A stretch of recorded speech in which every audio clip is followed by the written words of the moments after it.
Bonjour à tous. Le temps des enterrements est parfois un moment bizarre. En tant que pasteur, j'ai malheureusement, ou heureusement, eu l'occasion d'accompagner de nombreuses familles dans ces moments difficiles. Et il y a quelque chose que j'ai remarqué, c'est que souvent dans les enterrements, les gens se retrouvent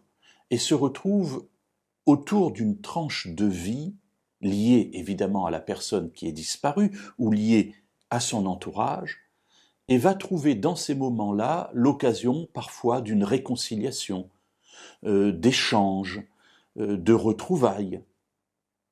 Et parfois, dans ces moments-là, on trouve beaucoup de personnes qui viennent accompagner la famille ou être là pour honorer, entre guillemets, le défunt.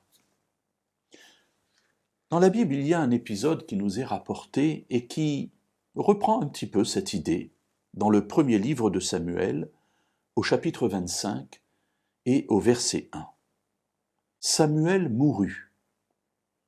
Tout Israël se rassembla pour ses funérailles et on l'ensevelit dans sa maison à Rama. Voilà, le grand prophète Samuel meurt et la Bible nous dit que tout Israël se rassembla pour ses funérailles.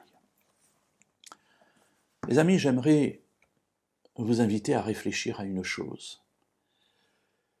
C'est quand les gens sont vivants qu'ils ont besoin de nous voir autour d'eux.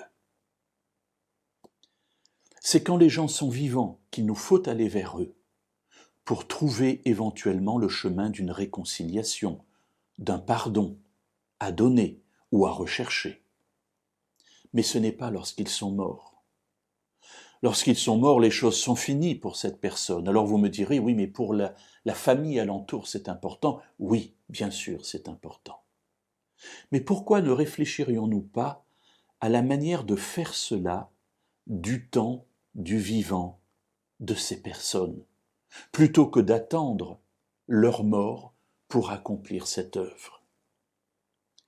Je vous invite à réfléchir à cela pour votre vie, pour les situations de l'existence que vous traversez, afin que vous mettiez, vous, peut-être que les autres ne le voudront pas et que ça ne sera pas possible, mais au moins que de votre côté, vous fassiez tout ce qui est en votre pouvoir pour que les choses se fassent et qu'ainsi le chemin, peut-être de la réconciliation, du pardon, de la joie des retrouvailles soit trouvé du vivant et non pas du temps de la mort.